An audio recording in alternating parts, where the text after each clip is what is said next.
বাংলাদেশে কোন স্পেস হবে না।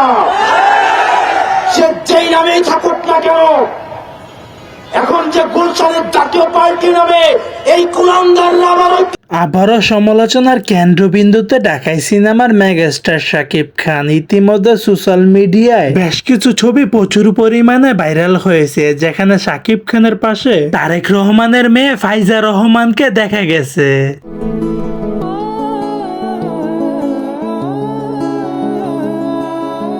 এই খবর হাসনাত আব্দুল্লাহর কানে যেতেই তিনি রীতিমতো রেগে মেগে আগুন হয়ে গেছেন। তিনি প্রকাশ্যে শাকিব খানকে উদ্দেশ্য করে বললেন, শাকিব একজন বিএনপির দালাল।